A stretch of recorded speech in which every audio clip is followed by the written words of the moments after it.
Hello, everyone, and welcome to the Highlight Reel. The Highlight Reel is a series where we'll dive deep into the topics that are relevant to product builders across CPG and retail. My name is Dilara Sharifi, and I'm an account director here at Highlight for our strategic accounts. And Highlight is a research platform that enables users to create products people love. In today's episode, we'll be diving into the dynamic world of hair care. Hair care is one of the fastest growing categories within the beauty and personal care space as consumer preferences are evolving and their unmet needs are really driving a lot of the product trial and supply side innovation that we're seeing today. To help us dig deep into these topics, we're so excited to welcome two very special guests to this episode. First, Charlene Patten, who's the Chief Marketing Officer at Not Your Mother's Haircare. Charlene leads the creation of insight-driven, culturally relevant brand expressions that resonate with both retail partners and consumers, specifically the Gen Z consumers that the brand is targeting today. As a global marketing and innovation leader, Charlene has led some of the world's most iconic brands, from Folgers Coffee to Gillette Venus, Pantene, as well as some challenger brands like Herbal Essences and Clairol Nice and Easy. Charlene is an award-winning marketer with campaigns and breakthrough launches with accolades and awards such as the Cannes Lions, Clio Award, and a top 20 TikTok culture driver, just to name a few. Welcome, Charlene. We're so happy to have you. Thank you. I'm so happy to be here. We also have the honor of having Dr. Cicely Shillingford, who's the Associate Vice President of Product Development, Innovation, and Regulatory at Amika. Cicely is an accomplished material scientist and chemist who studied biochemistry at Canada's premier science and engineering school at the University of Waterloo. She holds a PhD in chemistry from New York University. And prior to joining Amika, Cicely worked at the prestigious Weiss Institute at Harvard, where she was issued 2 patents for her work in bio-inspired materials engineering.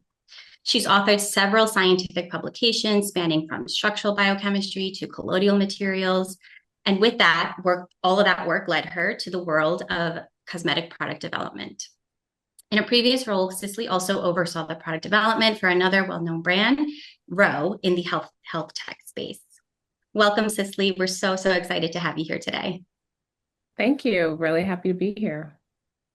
To get things started, we wanted to talk to you both about everything going on in the hair care industry today. But before we do that, would love to know what brought you into hair care? Why did you choose this space to come into? And Charlene, maybe we can start with you. Yeah, absolutely. I love hair care. I started my career in hair care and I can't seem to get away from it. And I think it's because it is such an emotional category. Every day at Not Your Mother's, we get these wonderful love letters that our consumers send us. They're literally handwritten. And they talk about how many oftentimes it's a teen, how she hated her hair, she discovered Not Your Mother's, and now not only does she love her hair, but she loves herself. And it is exactly that I love about hair care. It's transformational. It's really meaningful. I'm a mom of 2 girls myself, and I love the impact that it can have on how we feel in our day to day. Absolutely. Such a good point about the emotions that we get from our hair care. Cicely, would love to learn more from you too about your role here in the hair care space. Yeah, absolutely. Well, I'll start with a bit of my scientific training because I feel like it's a kind of a full circle moment that I've landed in hair based on some of the research I've done in my past. I started my career as a materials engineer working on surface science. So essentially, I was taking textile materials and transforming them to be super hydrophobic, so able to repel water. And the principles garnered from that kind of chemistry are very similar to how I think about creating smoothing products that repel humidity, for example. Ultimately, hair is a material, and that's how I view development and view product. And then I also have backgrounds in structural biochemistry as well. I was a biochemist by training, which is the study of essentially amino acids and proteins and all the chemical reactions that happen in your body. And I actually have a cysteine tattoo, which is hilarious. Cysteine starts with a C, and so does my name. And Yes. cysteine is also the most important amino acid in the structure of hair. So Mhm. I kind of feel like it was fate that I landed here because I've studied surfaces my whole life and materials my whole life. And as I used to do a lot more dermatological skincare when I was back at Roe, as well as dermatological hair care. So moving into hair and styling and all the different categories that go with it was very intimidating for me. But I genuinely love developing for hair care because it's such a unique challenge. I love what Charlene said about joy and emotion and how much that's tied to hair, which is so true. And so much of how at Amika we think about hair as this joyful self-expression. Um, but I also just think it's so much more interesting because you can wake up any day and think, okay, I want my hair to look this way, or I want my hair to look that way. I have these goals. I come from hair that's fine or thick or coarse or what have you. And there's so much diversity in the structure and chemistry of the hair, and also so much diversity in the self-expression of how you want to show up every day, which is so different from skincare. We all kind of have the same goals with skin. You know, we Yeah. want smooth skin with no acne and no wrinkles. Right. That's it. Yep. With hair, it's about how we express our true selves and how we show up as our truest form. And there's so much identity tied to it. And that's what makes it so interesting to me scientifically and creatively because, you can have so many different goals and so many different substrates. And I think it's such an exciting place to be and such a deeper connection with the consumer than in other fields of personal care. Yeah, such a great point. And I have to just double down where it feels like we have both the creative and the science between the two of you with your marketing background, Charlene, Cicely, your very technical scientific background, but also bringing that creativity of knowing what to do with these scientific formulas and products. Just love having both of you and both your perspectives for the next 30 minutes or so. Would love to know how you both feel about coming from your both of your roles, what's really accounting for this growth and innovation we're seeing in hair care? We both just mentioned there's a lot of emotional tie, a lot of self-expression, creativity. Cicely, maybe you can start with what you think is really accounting for the growth and innovation from maybe a product standpoint or formulation or what consumers are looking for. Yeah, absolutely. I think there are a few things that I think about as pertains to growth and innovation. Consumers are becoming so much more educated about their products, and I think, a couple key brands are responsible for this, but with hair specifically, especially in the post-pandemic era where that was a very emotional time and people were starting to lose their hair and they were experiencing stress, and stress is actually the primary driver of hair loss among women. Women experience stress-related hair loss very easily. It's called telogen effluvium. So we saw so much more interest in care around hair, which didn't always used to be the case. Hair in our past was very, very much about performance and not very ingredient focused at all and not really focused on technology and on emotional expression. So we've transitioned into this era where people are starting to care more about what goes in their hair products. Is it good for my health? Is it good for the environment? Is it good for the world?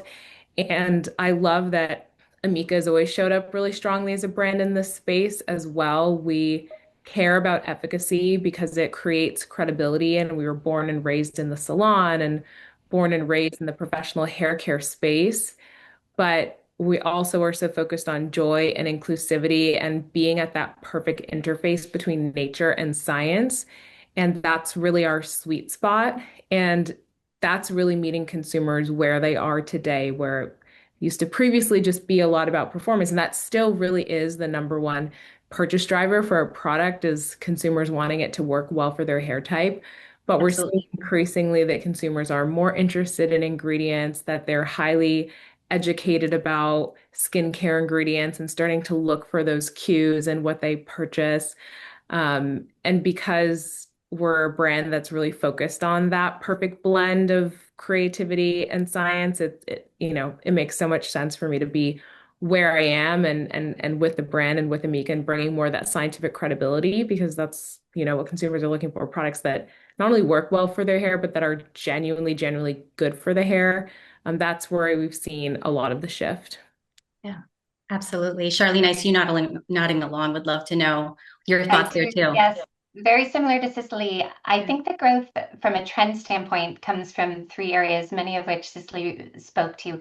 So one is the influence of wellness and beauty. We've seen it in multiple categories, and no longer is hair care just a functional thing, as Cicely mentioned this.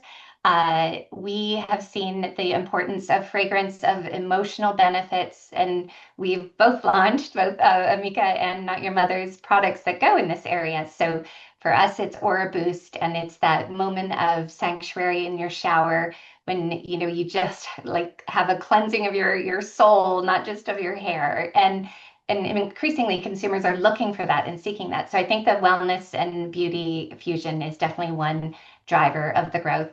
Another, both of you have alluded to, but skinification of hair care is alive and well.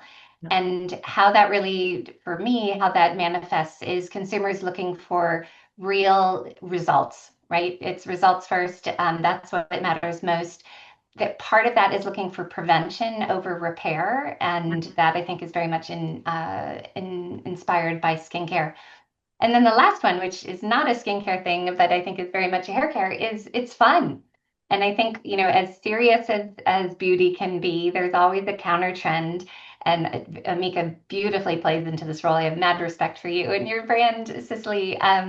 It's fun and it should be fun. It's a category that can play. And I think increasingly brands like Not Your Mother's as well are playing with that and bringing some new forms, new formats, new ways to talk to consumers that's also driving the growth. Yeah, absolutely. Yeah, such great points. I think your point about the skinification of the hair care category is so true, especially as both of you have both sort of touched on. Hair care has this aesthetics, it has its functionality, but there's also this element of longevity with your hair care. And we do a lot of things to our hair as women between the coloring and the blow drying, but having products that you feel confident to really, make your hair last longer, Cicely, to your point, less hair falling out, less damage, just like less of that look of the wear and tear that we sometimes put it through to look nice. Definitely seeing that more and more in the hair care space. And Charlene, to your point with the different formats. One thing that we've actually seen in some highlight research we've done, which you sort of just alluded to, Charlene, was what's really driving people to try different products in the category for a lot of these reasons, right? There's experimentation, there's longevity, and just making sure our hair is being taken care of. When we think about sort of who's driving the motivation and who's really pushing the envelope and being open to these new formats and ways, we actually saw that Gen Z and younger consumers are driving a lot of that and encouraging a lot of that, in that they've said that they've purchased and used things like a hair mask in the past 6 months or a hair oil. About a third of consumers and a third of the Gen Z consumers we spoke to said that they'd purchased a hair oil. So that's, just looking at that generation alone, a lot to say that there's a ton of space for innovation and new product formats in the hair care industry. How would you say that younger generations and younger consumers are sort of inspiring you or motivating you in your brands to consider these different products and types, knowing that there's different goals and different influences happening? Charlene, maybe we can start with you. Sure, it is so inspiring and it's very, very different. I will age myself. I started in hair care in the 1990s. So the difference between today and then is really, really fun. And I think it boils down to one fact within the Gen Z consumer, which is 70% of Gen Z and millennials, it's actually a little bit over, claim they have textured hair. Okay.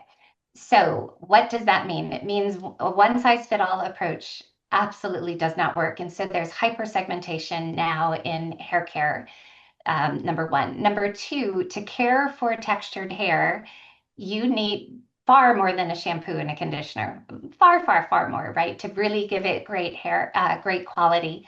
And these consumers are very educated. They'll seek out education, as we've talked about. And so they need mousses, they need gels, they need oils, they need heat protectant, they need masks. Everything that you said is, I think, very much driven from the fact that so many consumers today have textured hair and are willing to make that investment. And then the last part of that is in the old days, there were I was part of it. There were big companies that were owning the category. It was not very fragmented. Today, it is a highly fragmented category, as you well know. And I think that's because so many of these wonderful scientists, like Cicely, who's mind-blowing your background, can create a hair care product that serves this hyper segmentation in a way that the big guys, who go for just one size fit all mass hair care, they really are servicing it to a lesser degree. And I think that's why they've become smaller and it's become such a segmented category, a fragmented category, excuse me. Yeah. And so, yeah, I think Gen Z's, of course, sorry, one more thing. The importance of a brand has also very much changed as a result. They go to communities, they go to social, they go to, of course, influencer authority much more than brand authority. And all of that has driven that the way you compete is can't look like it did in the 1990s. Totally. Yeah, such a good point about what's changed in the last 20 years, 10 years, even last 5 years. I mean, Cicely, to your point about post-pandemic Yeah. routines and rituals that have really influenced where we're at today.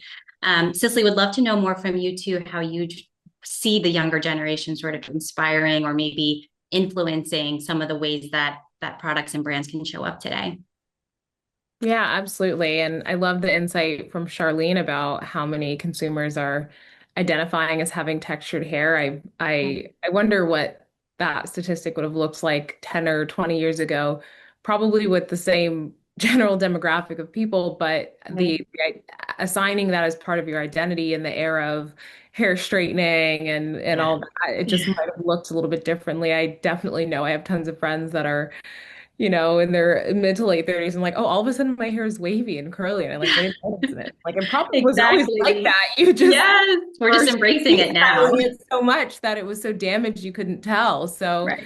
I love that, and in our consumer segmentation data that we've done at Amika, we know that we over-index in consumers that have textured hair and identify as having textured hair, and with among Black and Hispanic consumers as well. So, that that of course influences how we develop products in a few ways.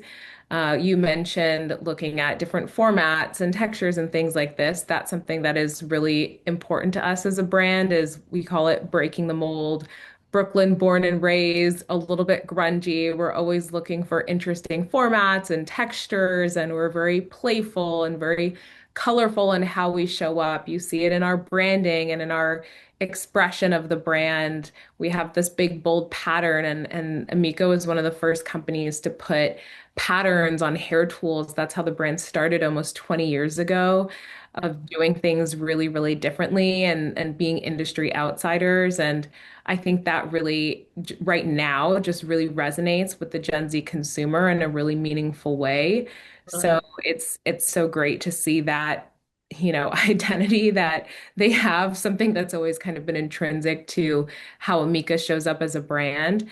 And then we also see that our consumers are really, really driven to purchase by emotional drivers and lifestyle drivers. They're socially conscious, they're highly engaged, they're prioritizing high quality products that align with their values and sustainability concerns. They're spending a lot, but they're also really, really conscious about where they put their money. They want products that feel community driven and that, align with and that, make them actually feel emotions that are positive to them, Yeah. allow them to be daring and experimental. And product is becoming so social. And, I always say this, I feel like I have a few, like, everyone has like their corporate catchphrases. One of Totally. like co-create to innovate is something I say a lot, because we Yeah. really genuinely want to develop with our community. We want our community to be the co-authors of our products and to bring in as many members of our community, especially our stylist community, through the development life cycle as best we can, so that our consumers truly feel reflected in our products. And the perfect example of this is our Amika. I love that, because I know Not Your Mother's has the Aura Boost line. We have the Amika Aura fragrance. That's what our signature fragrance is called. Yeah. We launched our fragrance in September, and it's been really successful. And we actually saw that uh, a large majority, over half of consumers that purchased the fragrance were new to the brand, which is super exciting. But Yeah. um, Congratulations. That's very impressive no, for a new it launch. Yeah, I know. It was in such high demand Yeah. that we used to have a hair fragrance and people were like sending emails to our CEO, like all over our comments. When are you bringing this fragrance back? And so that was truly a product that we developed for our community to keep bringing them along. And Yeah. likewise, we just launched our body care collection yesterday, which is really exciting. Well, by the time this airs, maybe it'll be a few days past, but Yeah. this 90 over 95% of our consumers had requested body or were interested in seeing Amika body care. So again, like really, really focus on what our community wants and meeting them at their level and solving hair needs and skin needs that are, directly from what our stylists and our consumers are telling us that they need. And I think that does really appeal to that Gen Z consumer because, they want their hair care and skincare to feel deeply, deeply personal. Absolutely. Such a good point. And I love this move of a hair care brand into skincare. There's a lot of this skinification, infiltrating all these other categories. So it's really cool to see it sort of happen the other way. One thing too that I think you both sort of touched on is that importance of connecting with your consumers and bringing them along as you're coming up with your any part of your campaign, right? Whether it's your marketing campaign, your product development, the design. And here at Highlight, of course, that's sort of the heart and soul of what we do is just making sure that products are created, great products are created for consumers to love, and having that iterative testing happen with consumers trying your products is so, so important. One thing that I think some brands might agree, and you both might agree or disagree, is that when you're so popular with a certain consumer group, like Gen Z, for example, you both said is a really core consumer for you both. But you do see that there's needs across other cohorts or other, segments like millennials. I think we touched on the needs of millennials for their hair care changes or Gen X. How do you think about, making products and marketing your products to be appealing to those who are interested in your brand but have different needs? Is there a way to do that? Can you serve multiple segments, or how do you feel like you're finding the most success as you look at all these audiences and these different segments? Cicely, maybe we'll continue with you. Absolutely. The way that we approach this as a brand is we develop products and collections based on benefit. Of Yeah, course, we're looking at the consumer need and we're looking at what are the most popular consumer needs amongst various cohorts and demographics, but ultimately our collections are benefits focused versus focused on age or, focused on specific demographic groups. We're focused on, where do we see gaps that can fill a consumer need, whether that be volume or smoothing or repair or bonding or what have you. We really want to focus on those benefits because I think what we believe is that the benefits focused hair care approach extends beyond generations and beyond age and beyond cultural groups and ethnic groups. Ultimately I can have fine curly hair, and some days I want volume. Some days I want my hair to be really slick and smooth. yeah, It really can, benefits focus can really just transcend all these different groups of people and generations. So that's how we think about development. Of course, there are certain things that just make sense for certain hair types or are super, super niche, but we're really focused on building products that are inclusive for all. Inclusivity is a massive pillar of the brand. Our tagline is all hair is welcome. Now we've, brought forth the ethos that all skin is welcome, our yeah, bodies are welcome through yeah, our body care campaign. And we really, really believe that. And although not every product in our portfolio will be suitable for every single consumer, I mean, it can't be, not every product can be right for everyone. We know right, that every person can find something that they need within the Amika portfolio. yeah. So that's always how we think through development and how we think through ensuring that we're always staying relevant for the consumer and that we're able to be part of their ritual and part of their journey throughout the course of their life. I absolutely love that. I think that's such a great point on how this space particularly requires that, right? You have to be able to offer these benefits that are open to anyone experiencing them or, looking for that need. So love that point. Charlene, would love to hear from you sort of on the same vein, how you think about messaging and communicating and marketing to your core audience, which might be in this particular generation, but keeping it open to welcome all. Would love to hear from you. Yes, it's similar actually. We believe we target a mindset. So we don't target Gen Z or millennial per se, but we go after women that want empowerment and a little moment of self-care and fun. Yeah. And of course, self-expression. And so that can be my age, that could be my girl's age. And that's our starting point. But from a product standpoint, we then drill deeper and we know that consumers want to solve a problem. And for us, we really go after what we call the hardest hair challenges that she faces. So curls is certainly one that we've tackled and we continue to tackle. For me, it's flat hair, frizzy hair, fried hair, the kind of those universal truths that whether you have textured hair or not, they often, there's kind of a green line. How you may solve frizz for me may look differently than Cicely, but frizz is still a challenge, right?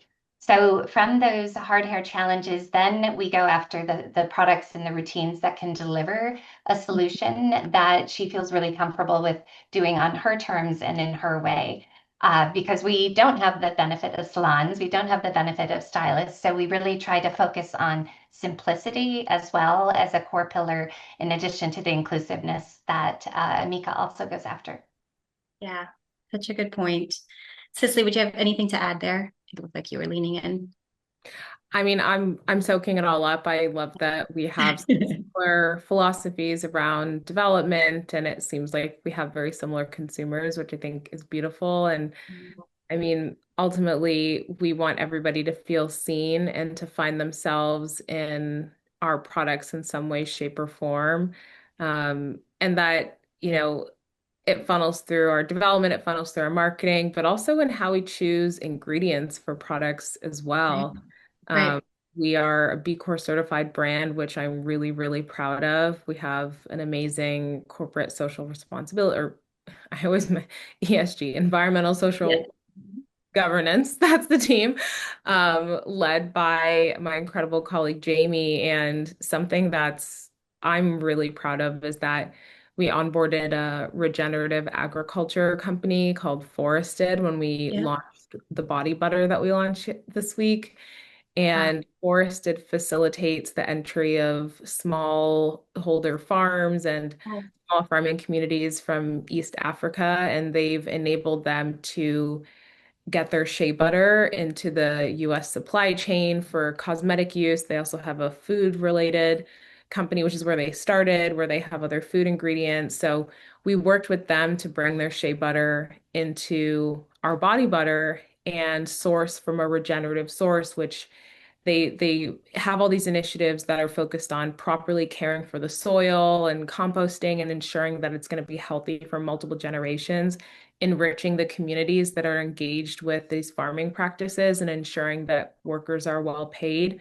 Because we really believe that if the ingredients that you choose are responsible and we can feel good about them, it genuinely creates better products that are better for you. I always liken it to like ultra processed food versus like Yes. apple, like if it's Right. farmed beautifully and communities are enriched and you feel good about the product, it's probably also going to be better for you. And um, Exactly.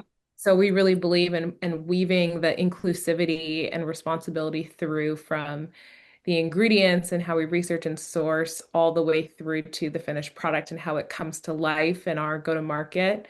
Yeah. Um, yeah. That's incredible. Yeah. So here at Highlight, we work with a lot of food and beverage brands, and I've heard them speak a lot, and just through being a consumer myself, regenerative ingredients are so popular in food and beverage ingredients. But hearing you talk about the relevance to the beauty products we use is so eye-opening. So thank you for sharing that. And that's such a beautiful thing to think about, right? The longevity of the products we're using and how they're developed, even. Really, really interesting. Thank you, Cicely. Before we wrap up for today, I just wanted to ask you both one last question. We talked a little bit about how things have changed over the 5, 10, 20 years in the hair care industry. And you've both mentioned some really exciting things that each of your brands have done very recently. If there's anything, you don't have to spill the beans or expose anything too soon, but anything you're most excited about in the next 5 years or so to come in the hair care space. I am excited about I mean, we're seeing year over year that interest in responsible sourcing, although I feel like it's still nascent and not something the consumer thinks about a ton, but Not it yet, it's but we'll growing. get I there. think Yeah. obviously like the hierarchy for our consumers in terms of what they care about as it pertains to ingredients is that the product works well for their hair type, first of all. And then they start to care about health and safety for themselves, their families, their pets.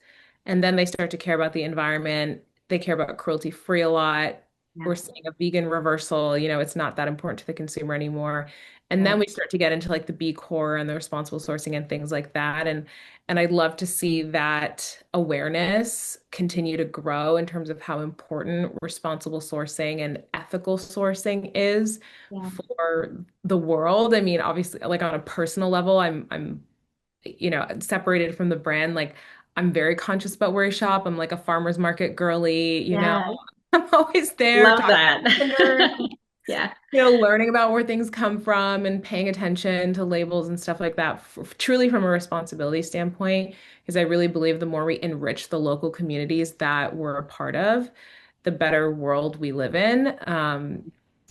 Again, on a personal level, I mean, it's so important for Amika as well. Like, not brands are not, finding smallholder farms in East Africa and enabling their shea butter to enter the supply chain by helping them get all their regulatory documents filed and find 3PLs. And like, that's just not something we see a lot of our peers doing. And so as we bring more attention to these kinds of initiatives, I hope the consumer, as they've been more educated about ingredients, also starts to become more educated about where things come from and Right. continues to put pressure on the industry to be more ethical, be more responsible, because there's always so much more that we can do and so much further we can take sustainability initiatives. And that future really excites me.